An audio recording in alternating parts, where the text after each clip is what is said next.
Good evening. I am Gary Jordan with NASA Communications. This is Mission Control Houston, and thank you for joining us live for our coverage of Northrop Grumman's CRS-19 cargo resupply mission to the International Space Station, bringing 8,200 pounds of science and supplies to the orbiting laboratory to restock it for future science and operations. It's a beautiful day for launch over at Wallops Flight Facility. You're looking at a live view of the launch pad. That's Pad 0A at the Mid-Atlantic Regional Spaceport out at Wallops Island in Virginia. Beautiful day, 73 degrees Fahrenheit and sunny. We're looking at launch shortly before sunset over at Wallops Island, tracking down to a T0 at 7:31 p.m. Central Time, 8:31 p.m. Eastern Time. Thanks to all who are tuning into our live coverage this evening from coast to coast. Special shout out to those at the International Space Station Research and Development Conference. For those who are out there, it is thanks to you and your contributions towards science and the relationships that have been built at that conference to bring science on this mission and future missions. Looking forward to all of the collaborations that are made this year for some of the science that we can see in the future. Thanks for joining us. Again, the time of liftoff is 8:31 p.m. and 14 seconds Eastern Time. Everything on track, still tracking a 20% probability of violation. That's 80% go. Weather looks good, and the range looks good for a launch this evening. That 8:31 p.m. Eastern Time is the opening of a 5-minute launch window. We're launching this in August 2023, approaching the 10th anniversary of Cygnus-1, or Cygnus Orb-D1, the demonstration flight of Cygnus, and the first time that Cygnus berthed with the International Space Station. That spacecraft was named after NASA astronaut David Low.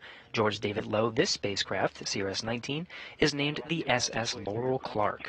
Northrop Grumman is proud to name the NG-19 spacecraft in remembrance and celebration of the NASA astronaut. It is a company tradition to do so. Dr. Clark was an accomplished undersea medical officer and naval flight surgeon prior to her NASA career. During her first and only space flight, CST-107, Dr. Clark and the rest of the crew aboard the Space Shuttle Columbia tragically lost their lives on February 1st, 2003, when the shuttle did not survive re-entry into Earth's atmosphere. Dr. Laurel Clark is remembered by the teams that are supporting this mission from coast to coast. There are 3 operations centers that are watching over the mission today here in Mission Control Houston.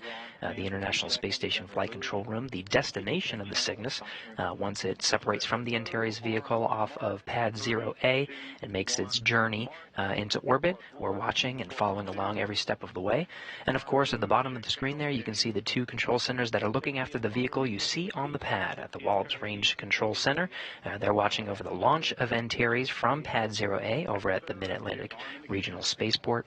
And then, of course, Northrop Grumman's Mission Operations Center in Dulles, Virginia, once Antares delivers Cygnus and the 8,200 pounds of cargo, including science and supplies, into orbit. It's a 9-minute ascent that Antares will take Cygnus into orbit.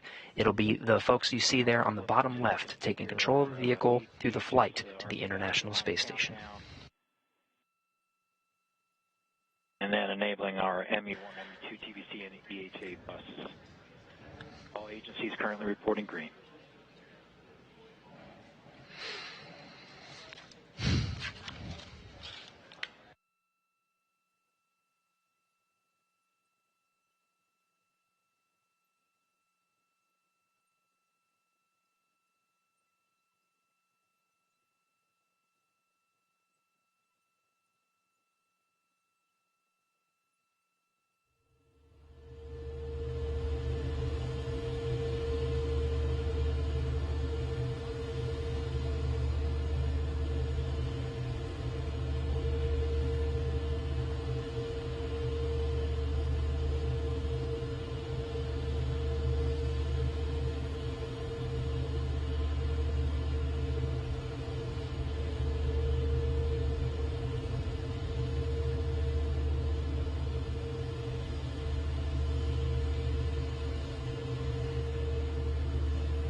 You're looking at the Antares rocket. On top of that is the Cygnus vehicle, CRS-19, delivering 8,200 pounds of cargo.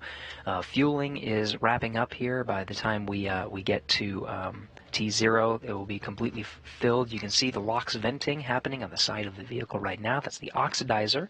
Antares uses RP1 kerosene propellant and the liquid oxygen oxidizer on the first stage. The second stage is a solid rocket motor.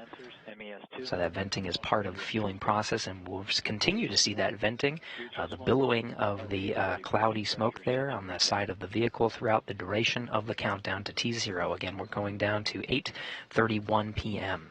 We're watching all of this from the International Space Station Flight Control Room. You can see it on the center of our screen. We're following along every step of the way, and we will continue to do so throughout the flight of Antares and the flight of Cygnus to the International Space Station. For launch, the teams here in the International Space Station Flight Control Room are led by Flight Director Marcos Flores. During the Orbit 3 shift, Marcos has the responsibility of the International Space Station and overseeing all the operations on board while the crew is in a sleep period. No Capcom today. If the crew needs anything during their sleep period, it'll be Marcos answering the call. The visiting vehicle officer is Ray Bijanes. It is his job here in Mission Control Houston to communicate with the teams that you saw earlier in Dulles, Virginia, the Northrop Grumman teams, and be working with them every step of the way to make sure Cygnus is making its incremental steps to rendezvous with the International Space Station for an on-time launch today. We're looking at a Friday morning rendezvous and berthing to the International Space Station. Ray will be watching the operations here for this leg of the trip. LC Prop 2 in work. Now, currently in a sleep period, though they may be waking up. It's midnight GMT aboard the International Space Station, but they could be tuning into this coverage. It is their sleep period, though, so they may be getting some well-deserved rest for the operations to capture and berth the Cygnus to the space station on Friday. From left to right, we have Frank Rubio, NASA astronaut, Dmitry Petelin of Roscosmos, Sultan Al-Nayati of the United Arab Emirates. We have Woody Hoberg there in the center frame, NASA astronaut. Right to his right is NASA astronaut Steve Bowen. Andrei Fedyaev is the Roscosmos cosmonaut to the right of Steve Bowen. And then rounding out the crew, the International Space Station's commander, Sergei Prokopyev. All 7 are on board the International Space Station right now, taken to the space station by a Crew Dragon and a Soyuz vehicle. Of this crew, it will be Woody Hoberg and Frank Rubio to perform the capturing operations for Cygnus on Friday. Check 388, 389, and site control, step 391. You go to ARMTEL for rapid retract. And in work, I'll report back in approximately 10 minutes when it's complete. Copy that, site control. LC Ops 1, TVC, and EHA buses enabled. Roger, Ops 1, check 390. Here you can see a graphic of the Cygnus spacecraft and the Antares launch vehicle in its stacked configuration. Again, Antares is a 2-stage rocket. It's got the liquid oxygen oxidizer and RP1 kerosene fueled on the first stage. Second stage is a solid rocket motor, and of course Cygnus will be following along. The deployment of those ultraflex solar arrays happens about 2.5 hours after its insertion into orbit. Those will collect the power it needs to fuel its service module for the remainder of its flight to the International Space Station. We need another minute or two. We need another minute or two. Okay, copy that. Stage 1. Cygnus has a late loading operations capability for the Antares 230 Plus. The top of the fairing has a pop-top fairing to allow late loading in this specialized facility here during the phase where the vehicle is horizontal. That pop-top fairing allows for any late loading capabilities. We did get word that the part of the late load was some frozen treats. That we tried to poke at what kind of frozen treats, whether it was ice cream or popsicles for the crew. It is a secret for the crew, so that was part of the late loading operations. Ops 2 set stage 1 controller EPV VREFs. LC Ops 2, stage 1 controller EPV VREFs has been set. Copy that. And system, you go for step 399, coordinate final adjustment to payload ECS temp send point, report back when complete. LC in work.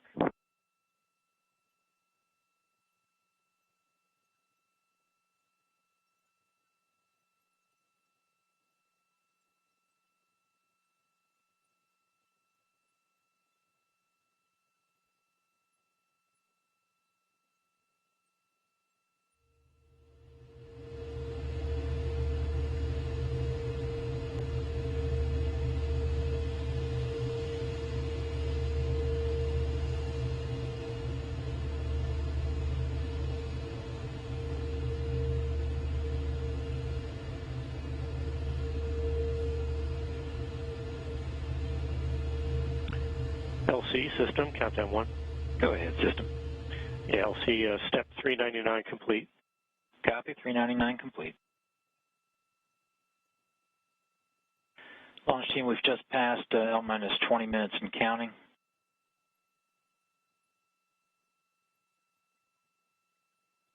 Okay, you're hearing the countdown net over at Wallops Island from the Wallops Range Control Center, going through the methodic milestones.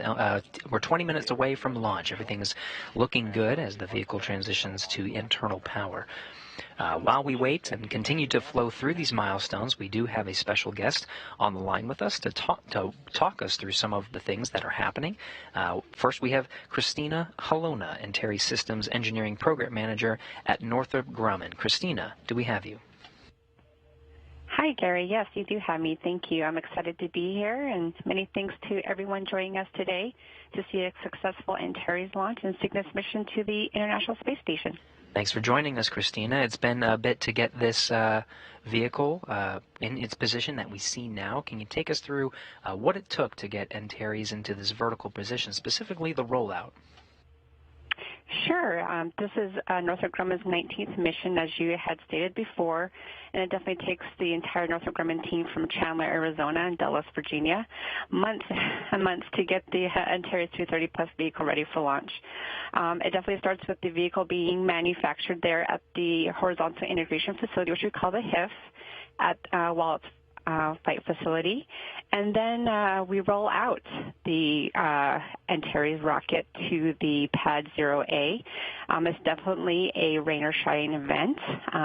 Thankfully, this week we rolled out Antares to Pad 0A, and where we have several engineers, about 20-ish, 30-ish people from various disciplines, and they all walk with the vehicle from the HIF to the pad.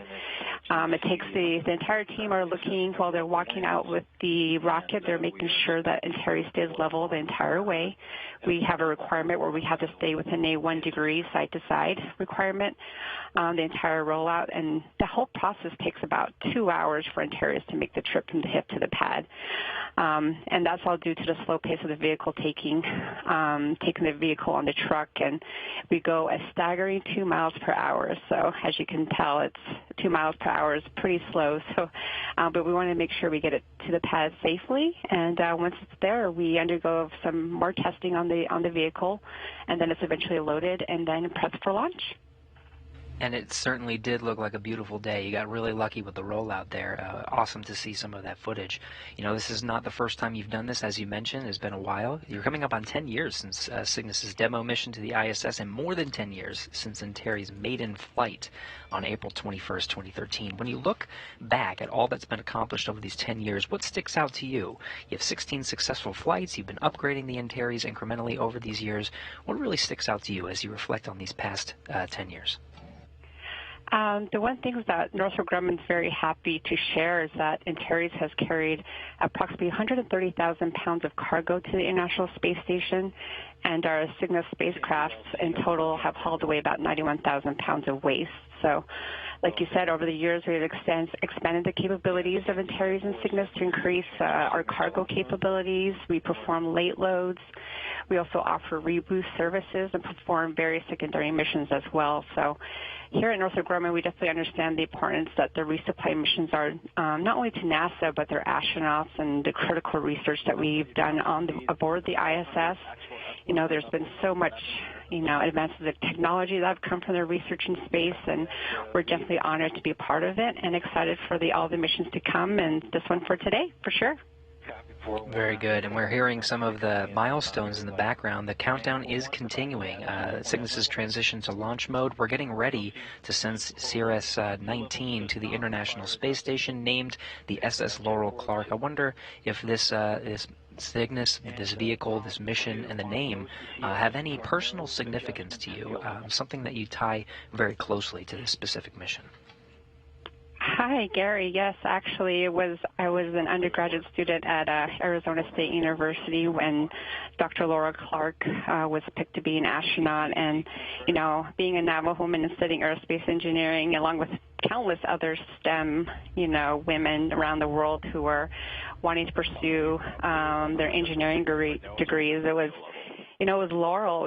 She was an astronaut, she was a medical doctor, a U.S. Navy captain, a space shuttle mission specialist, and the thing that was very special to me is that she was also a fellow astronaut Group 16 classmate of one of my mentors, who was a retired astronaut, Dr. John Harrington of the Chickasaw Nation, who was the first Native American in space. So she really had a tight bond with her entire class, and just knowing that cousin really stuck out to me. And it's her incredible accomplished career and passion for the research in space that helped me cement my work in the aerospace industry. And it's been 20 years since Columbia Space Shuttle tragedy, and where Laurel and 6 others of the astronauts lost their lives. And it's just been amazing to witness Dr. Clark's career achievements that took her career to under the sea and to the stars, basically. And she and the entire Columbia crew of the STS-107 continue to inspire future generations of explorers. And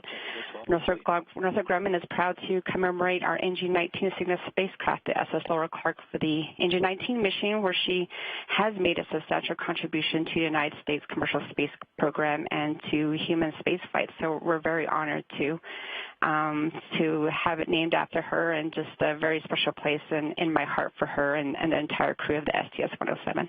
And I think that special place is shared amongst the teams that are supporting this mission. Christina Helona, thank you so much for joining us for the launch show, and we're continuing down towards the T0 here at 8:31. Thank you for coming on, Christina.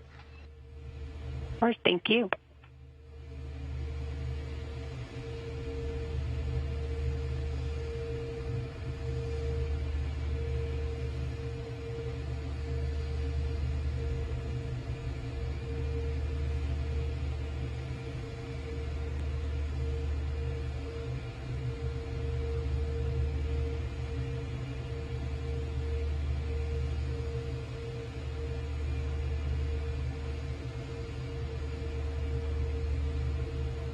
And as mentioned, as we were talking with Christina, the milestones for counting this mission down to T0 have been moving along.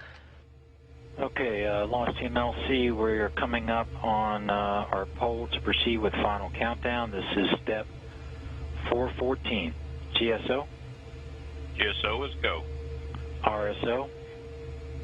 RSO's go. TD? TD's go. Prop lead? Prop lead's go. Stage 1. Stage 1 is go. MES1? MES1 is go. GCE? GCE is go. ACE? ACE is go.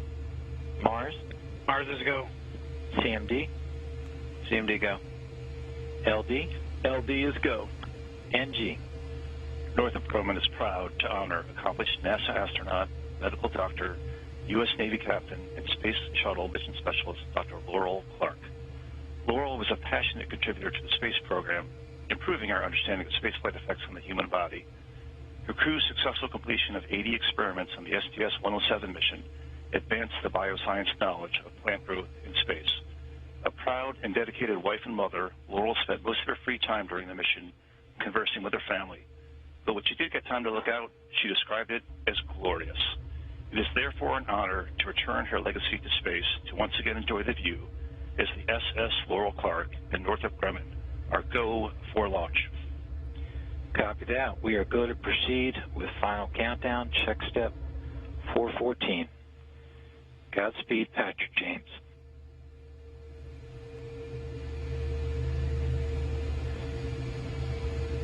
And with that, we pass the 10-minute go, no-go poll for CRS-19 to lift off on time this evening. Hey, all stations, and engine evacuation started. Pitch and back as. Check your headsets and mics. You might have a hot mic. And the engine evacuation started.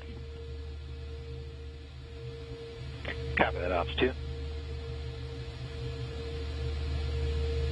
CMDLC, countdown 1.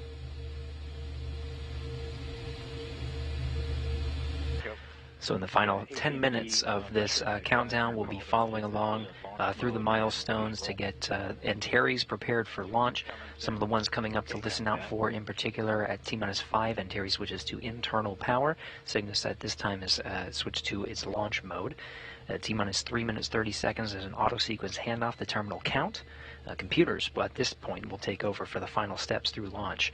And at T-minus 40 seconds, the tanks are pressurized for engine ignition at T0. We're tracking down to 8:31 and 14 seconds p.m. Eastern Time.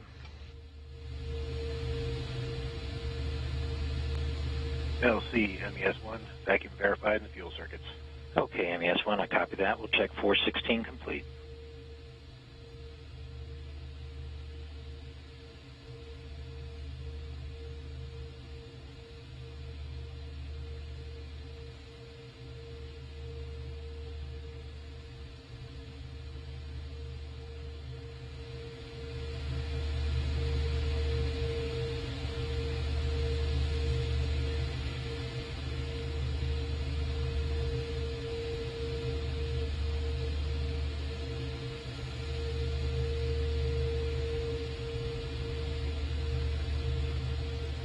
Live shots of the liquid rocket engines that will mix RP-1 kerosene and liquid oxygen. To go to enable ACS VDMs. LC Alps 1, ACS VDMs, internal power on. LC Elect 1, ACS VDMs enabled, voltage nominal, ODM commands are clear. Copy, Elect 1. We'll check step 417 and 418.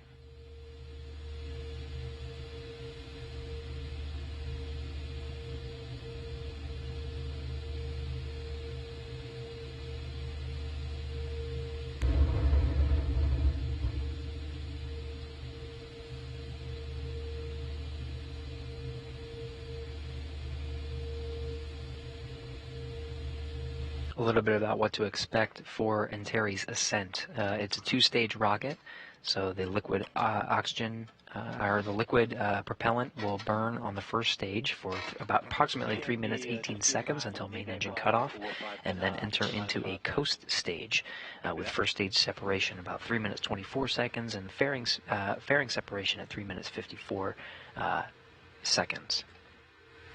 There's an interstage separation, and then the stage 2 ignition after 4 minutes. And this stage 2 is a solid rocket motor that burns for 2 minutes and 44 seconds. After another coast period, the spacecraft will separate from the second stage shortly after 9 minutes to insert Cygnus into orbit.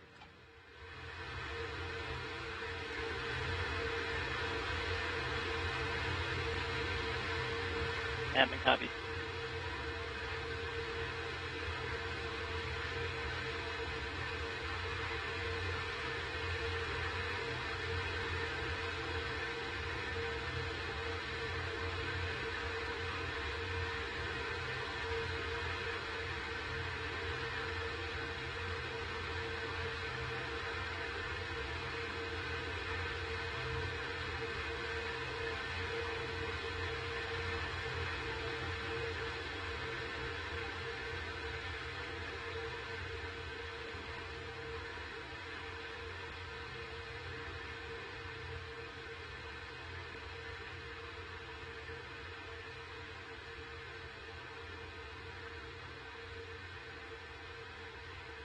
LC top Libya step 421, VTSO activation verified. Copy that. Check 421. Ops 2, initialize ground ordnance power supplies. Ground ordnance power supplies initialized. LC Elect 1, ground ordnance power supplies are nominal. Copy that. Elect 1, check 422 and 423.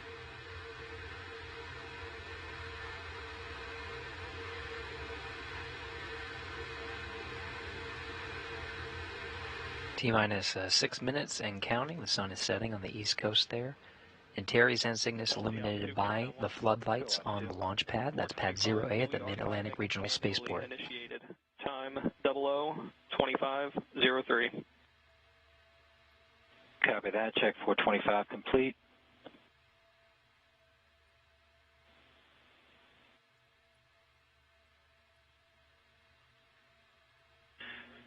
And CMD, step 413, Cygnus is launch mode and nominal. Copy that, CMD. Site control, can I get a call on 424?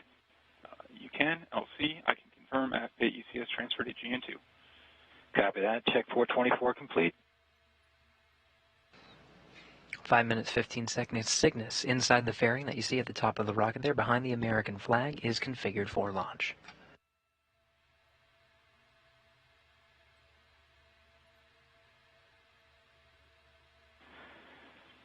Ops 2 LC, step 426. You go to initiate engine priming. Engine priming started. Copy that. Ops 1, transfer avionics to internal power. LC Ops 1, all internal power on, all external power off. LC elect 1, internal power nominal. Ops 1, open FTS UMBI loop. FTS UMBI loop open and green.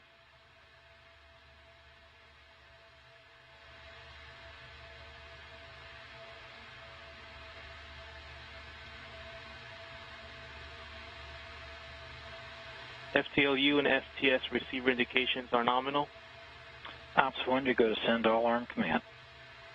LC Ops 1, all arm command sent. LC elect 1, safe and arms, and ODMs are all armed. NASA TV, report range status. Range is green.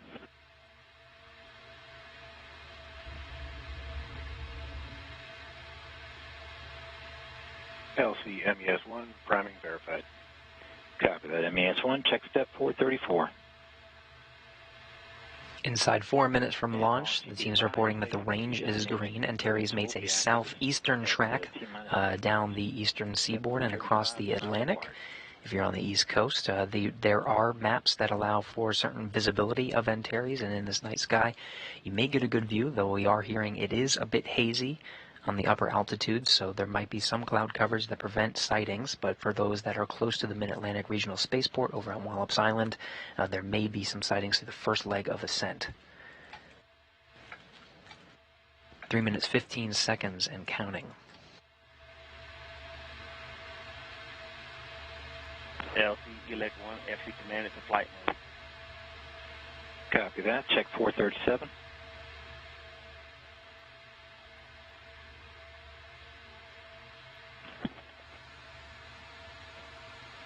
Elect 1 to LC, auto sequence startup. Copy, elect 1. Be advised you're coming in faint. ODM bus voltages and currents are nominal. Copy that. Check 438 and 439. And GNC1, verify ready for nav mode.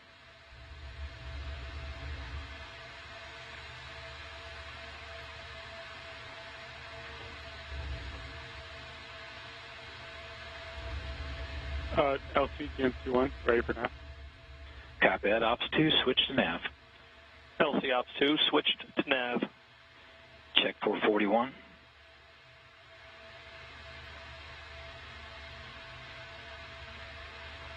LC GNC1, nav mode verified. Copy that. We'll check 442. And we're at T-minus 2 minutes and counting.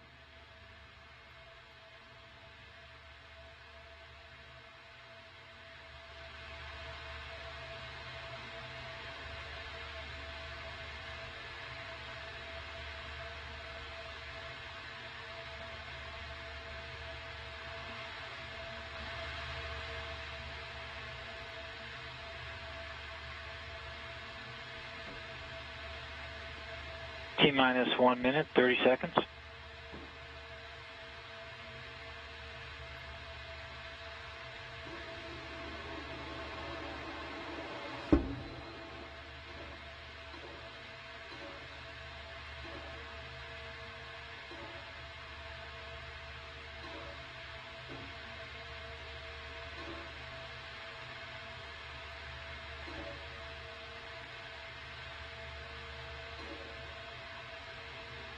T-minus 1 minute.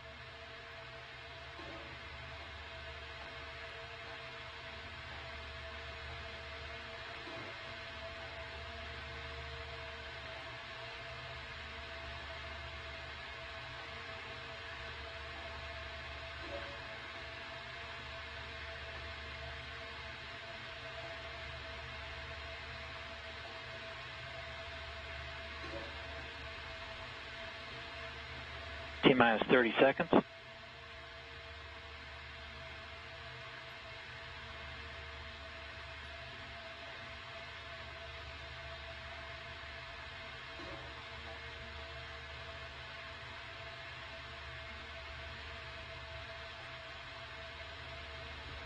T-minus 10.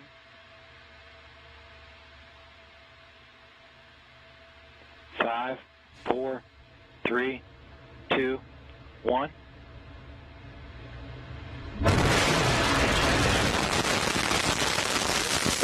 Lift off the Antares NG-19 launch vehicle, all flight facility.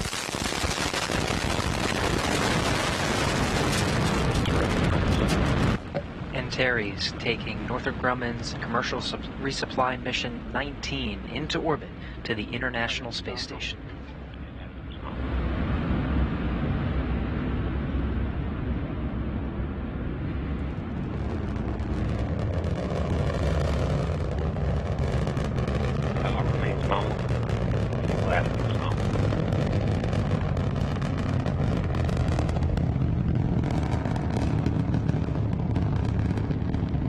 Flight controllers reporting a nominal ascent for Antares.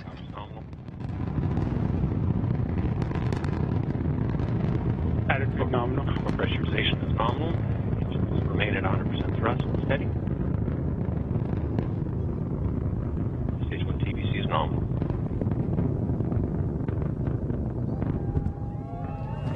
Attitude nominal.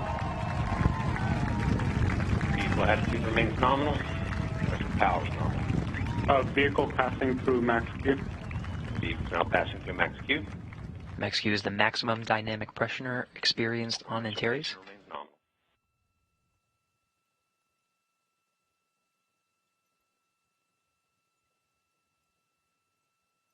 Core pressurization valves are nominal. Engines remain nominal and steady. LCA, your go. Godspeed, Antares. Thank you, LCA. Halfway through the burn, 100 seconds to MECO, passing to 30,000 feet. Attitude nominal. Attitude remains nominal.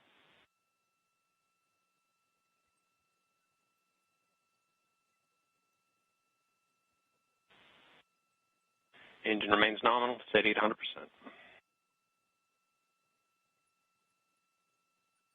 Passing through 5,000 feet per second. Core pressurization remains nominal. Electrical power is nominal.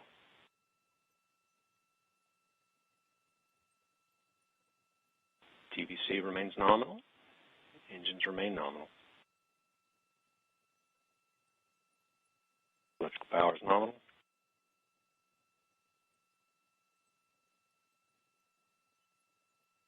Core position is nominal. We're approximately 40 seconds from MECO.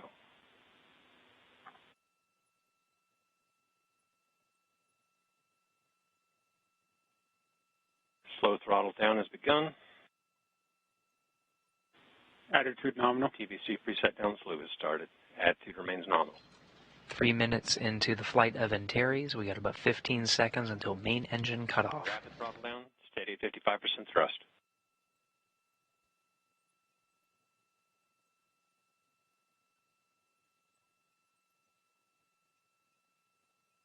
And we have main engine cutoff.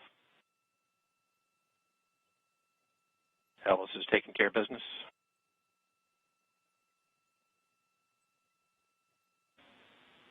We have stage separation.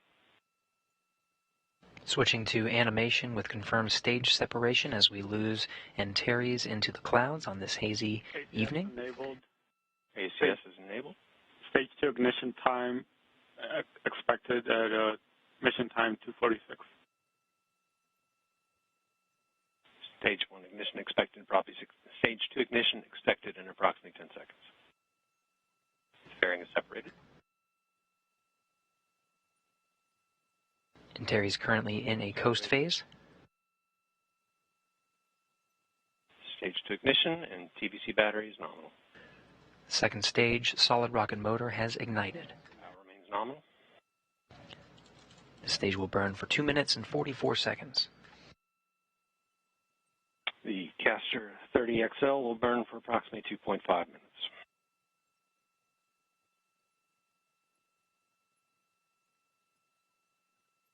Power remains nominal.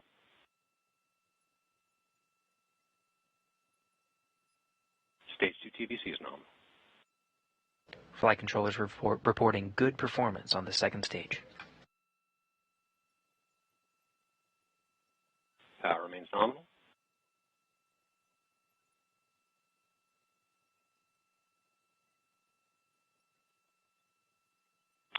TVC remains nominal in stage 2.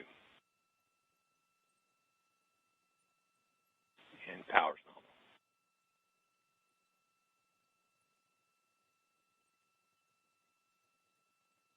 We are approximately 100 seconds from stage 2 burnout. Attitude still nominal. Attitude remains nominal. TVC is performing nominally.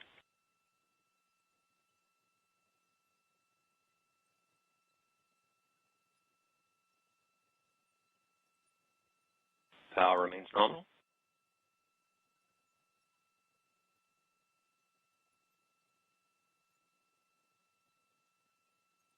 Stage 2 TVC remains nominal. Power is nominal.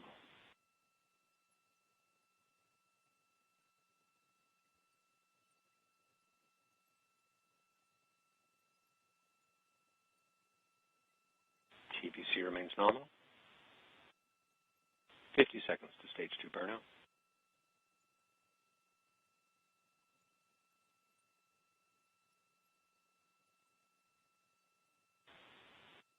TVC, electrical power remain nominal.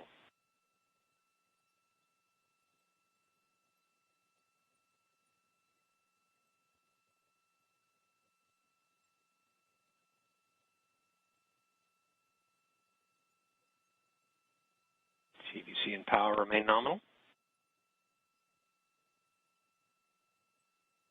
We're beginning to see tail off in the motor pressure, and we have stage 2 burnout.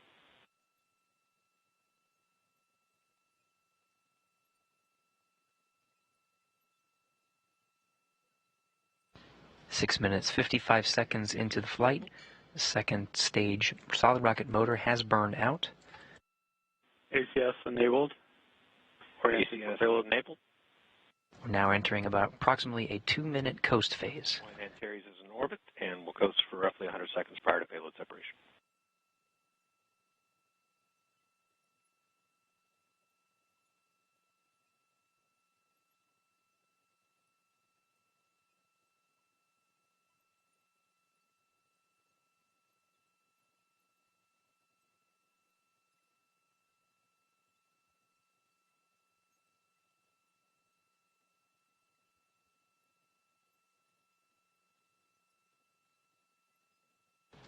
Seven minutes, 45 seconds into the flight of Antares. After spacecraft separation, it will take approximately 2 hours, 30 minutes until the solar arrays are unfurled to start collecting power for the Cygnus vehicle. Shortly after spacecraft separation, we'll have a representative from the International Space Station program online to provide some comments on the flight of Antares and some comments on Cygnus's journey to the International Space Station. We'll plan to wrap our coverage shortly after orbital insertion, but please stay tuned for updates online on the solar array unfurl.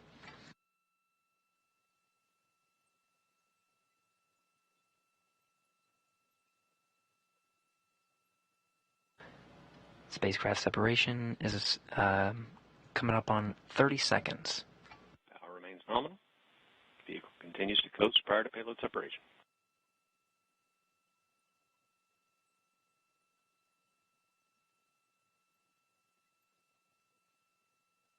And we have payload separation.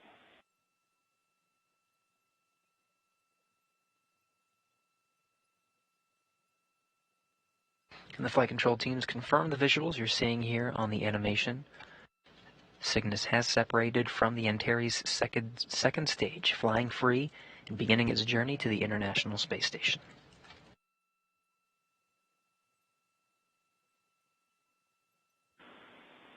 All right, launch team LC on Countdown Net. We're going to go ahead and proceed with our post-launch checklist. We've confirmed that we've had Cygnus separation. Congratulations to the Cygnus team, and that sound you heard a little earlier was a mic drop.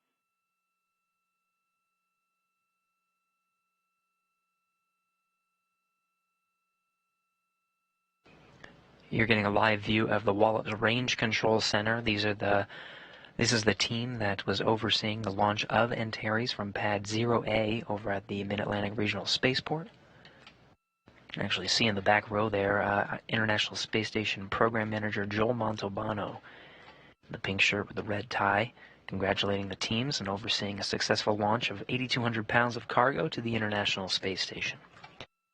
Meanwhile, in Dulles, Virginia, the journey has just started for the Flight Control team over in the Mission Operations Center there.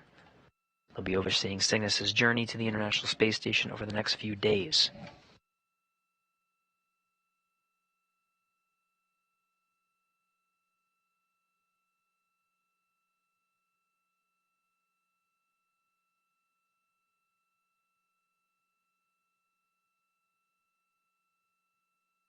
Of course, the operations today were executed by the team you see on the screen here, International Space Station Flight Control Room. We've been monitoring every step of the countdown and Antares flight and delivery of Cygnus into orbit. Successful delivery from Wallops. Thanks to the Wallops Range Control Center team there, all shaking hands and congratulating each other. And of course, Northrop Grumman Mission Operations Center. They'll be overseeing Cygnus's flight, as well as us here in the International Space Station Flight Control Room to ensure a safe journey over the next couple of days until Friday morning when Cygnus arrives at the International Space Station and is captured by the station's robotic arm.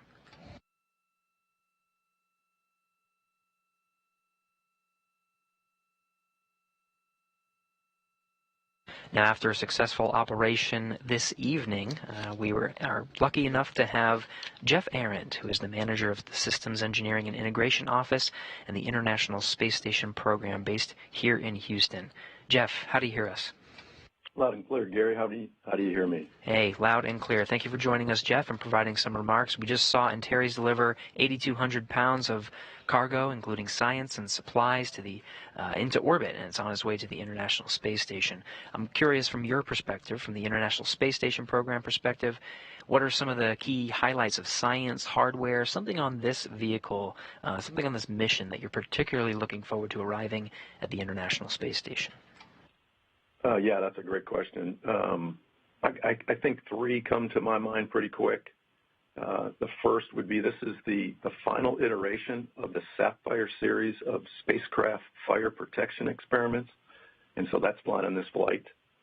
That's been a really interesting set of experiments, and we've learned a tremendous amount, to be honest with you. The second, I think, we're flying some neural cells that will be cultured in 3D cell models for gene therapy testing. The experiment is called Neuronics. Gene therapy shows promise, but the 3D models needed to test these therapies do not form in Earth's gravity, so creating these 3D cell cultures in microgravity could provide a critical platform for drug discovery and gene therapy testing, so really, really cool stuff. The last would be we're actually flying a new potable water dispenser. We're actually calling it our Exploration Portable Water Dispenser.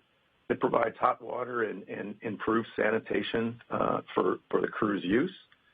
This will double the number of water dispensers that we have on board and certainly speed up meal preparation, because I think, as you know, and most of our listeners know, because rehydration is required for so many of the crew's meals, having one dispenser, I'm sure, takes a while for meal prep. So I'm sure the crew will be very excited about that. Yeah, I'm sure if they had any direction into what gets installed first, I'm sure they would choose that one just so they can get a couple of snacks early. Absolutely.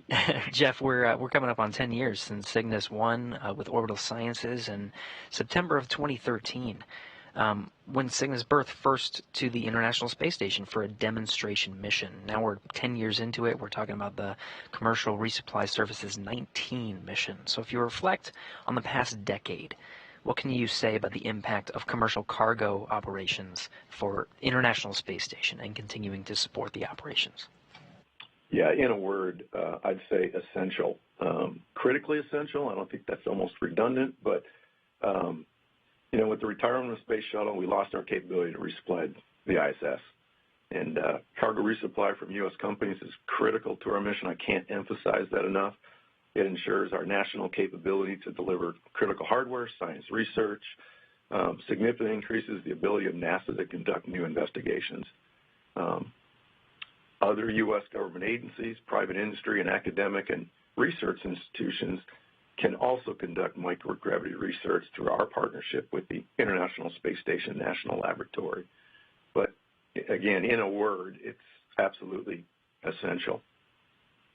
It's essential for the operations and continuing operations. I think for this particular mission, there's also a sentimental value to it. And as you know, Cygnus spacecraft get named after significant contributors to human spaceflight. And this one is named after Laurel Clark, who tragically lost her life aboard Space Shuttle Columbia in 2003. And it can be a reminder of the risks of human spaceflight and the work that has been done over the past 20 years to continuously improve mission safety and assurance. So after today's successful launch and you reflect on the risks of human spaceflight, what can you say about maintaining a level of vigilance and NASA's role in working with private companies to ensure lessons in safety are shared and implemented? Yeah, that's a really good question. And,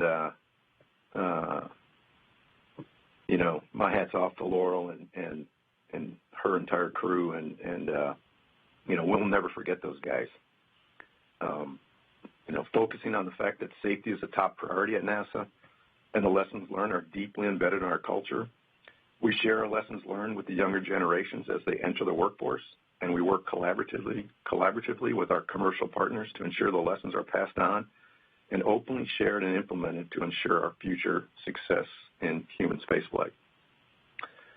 The other thing I'd add is, following the Columbia accident, NASA formalized an additional level of diligence by defining institutional technical authorities for safety, engineering, and crew health. These senior engineers and doctors work to ensure all concerns are heard and work to resolution not only for NASA hardware, but in an ever-expanded role to ensure our lessons learned are shared with both our commercial and international partners. You know, what we do is not easy, and yeah, you just got to keep your nose down.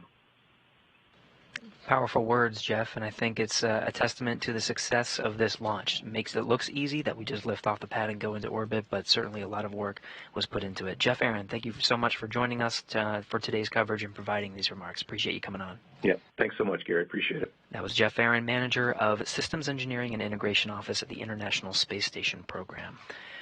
With that, we will begin concluding our coverage for today's launch. Again, Cygnus is in orbit after a successful orbital insertion by the Antares launch vehicle, and it will make its journey to the International Space Station, rendezvousing Friday for a capture and berthing. You can tune into our coverage then. On Friday morning, we'll begin our coverage at 4:30 a.m. Eastern Time. We're expecting the capture by the robotic arm controlled by Woody Hoberg, the prime robotic arm operator, and backed up by Frank Rubio at 5:55 a.m. Eastern Time, 4:55 a.m. Central Time on Friday, August 4th. Now, since this is a berthing operation, we'll break our coverage and begin the installation coverage at 7:30 a.m. Eastern Time, 6:30 a.m. Central, where Cygnus will be maneuvered by the station's robotic arm and berthed to the Unity port of the International Space Station. This is the center node that is part of the International Space Station and the common home for Cygnus vehicles that arrive aboard the orbiting complex. Now again, we're about to wrap up our television coverage, but stay tuned online for updates on the unfurling of the Ultraflex solar arrays on the Cygnus that will provide power for its journey and arrival at the International Space Station on Friday morning. Now, that will wrap up our coverage here in Mission Control Houston. Thank you for joining us.